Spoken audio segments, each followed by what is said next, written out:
Okay, welcome students. In this new video we're talking about frequency tables, and they look kind of strange but they're really easy to do. So for example, here we have a frequency table that is gathered from data talking about public restrooms, and what we're comparing is people that wash their hands using a public restroom and those that don't wash their hands after using a public restroom. You can tell that the very insides of this cell are where the data's taking. So this was taken as for men and women walking out of the restroom. Column is all the ones that wash their hands, both men and women. This is the number and the total of those that did not wash their hands. And so this is what we call in here, these are joint frequencies. And these are the data in the cell, and they compare two pieces of data, men that wash, men that don't wash their hands, and the same thing with women. Probably the most important part about this table is the totals. You'll have a total that runs along the columns, a column total, and it'll run along the bottom, and then the row total runs vertically along the side. And you know that you've done your frequency table correctly by adding these two last cells for the total should equal 350, and also when you add the columns going vertically, they should also equal 350. So if that doesn't happen when you're filling out a frequency table, most likely you're doing something wrong. So again, joint frequency is the data in a cell, and marginal frequency is the totals along the margins, the total along the bottom and along the side.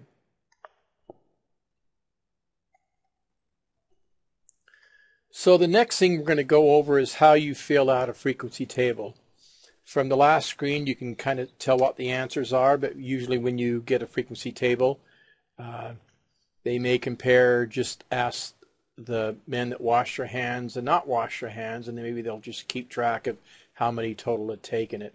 So in this one we just have how many men wash their hands, and we asked how many women didn't wash their hands. But usually you'll at least need 4 pieces of information to fill out a frequency table. One of the best places to start is anything where you see a total. So this bottom margin right here would be the very best thing to start. And I hopefully it makes sense to you that if I had this number right here and I add 67 to it, it would give me 350. So in order to find this number, I'm going to take 350. I will subtract 67 from it, and then I get 283. So that's a total of how many men and women were asked, okay, about washing their hands. And now all I have to do is take 132, subtract it from 283, and that'll give me the number of women that washed their hands out of the 350 total people that were asked. So this total right here, if I do it right in my head here, I think I get 151. Now that I know this row total, these 2 row cells, I can add up this row and it can give me the total number that I have of women that were asked the entire survey. So 151 add 29 will give me 180. Now to find this missing part where men didn't wash their hands, I take the column total, I subtract 29 from it, and I get 38. Now I can add these two rows up, these 2 cells up for a row total, and it'll give me 170. Now if I've done this right, I should be able to add up this row, which should give me 350. I should add up these 2 cells in the column to get 350, and I've done that correctly. Both these numbers should be 350. If this ends up being, I add this row up and it ends up being, say, like 349, and this is 350, then somewhere I've done something wrong, and that's where you have to kind of go back, erase some things, and check your math to figure out what you've done wrong. Okay, so here we're taking a look at our frequency tables, and this is the joint frequency and the marginal frequency. We talked about that already.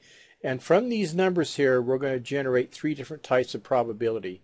First one's called the whole table probability, where we take the value of each cell and divide it by the table total. So you can see the table total is 35. It's usually the far bottom right cell. We divide it into each cell amount. So 350 divided by 132 will give me a probability of 38%. 350 divided into 38 will give me 11. And when I add those two together, it'll give me the 49%. Add those two together, it'll give me the 51%. And then if I take that column total, that total has to equal 100%. The same thing with the row total here. I take the column totals, I add them together, I get 81. I take the column totals for the percents, 11% plus 8% gives me 19%. I add those together, and again, it'll give me 100. So this is a good way to check to make sure your whole table probability is right, and then that will give us answer some questions on probability later on as we get a little bit further into these type of problems. Another type of probability is what we call column probability. So that's where we're adding up the columns to get the 100%. So out of all the men, there was 132 that washed their hands, 151 women. That's 283. So if I take the percentage of the column, each cell divided by its column total, that'll give me 47% plus 53% will give me 100. So over here I do the same thing. 57% plus 43% will give me 100. And I'm taking the column total of 67, dividing it into each cell.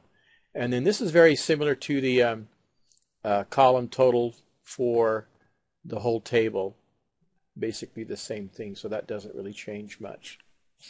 Okay, the third type of probability that we'll talk about is the row conditional probability. So I do it along the rows. So I take each row total, so 170 divided into 132, 170 divided into 38, and it gives me a set of new probabilities right here. So I have 78% of the men washed their hands and 22% of the men didn't wash their hands. So it's a different probability than I have right here. It's a little bit different from the columns. Same way with the women, 84 and 16. But again, they all add up to be what? 100. And if I add them along here, the totals for the marginal along the bottom, that gives me 100.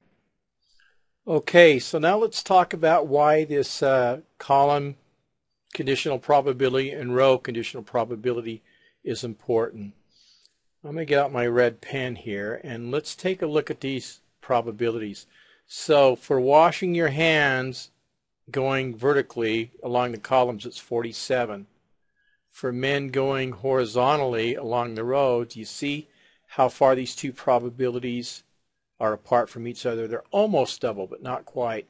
So the farthest these two probabilities are away, the more reliable our data is. So let's take a look at for men right here. We got 57 and 22. It's almost double. Okay, so again, the farther these two joint probabilities are away from each other, the better the data. Now let's go down here and look at the women. So if I look at the women that washed their hands, if I look at the column probabilities and the row probabilities, they are a little bit closer, but it's still pretty good data. Okay. Now if this is 53 and this is like 60, then it means the data is probably not that good. And so now if we look at this one right here, 43 and 16, it's over double. 2 times 16 would be 32, so it's almost 3 times the 16. So that means the data is pretty good. So that's the reason why you want to do the column conditional probability and row conditional probability, is you can look at the percents and you can compare them, and it gives you an idea how reliable your data is. So if you have any comments or questions, please get a hold of me in class, or you can just leave me a comment. Thank you.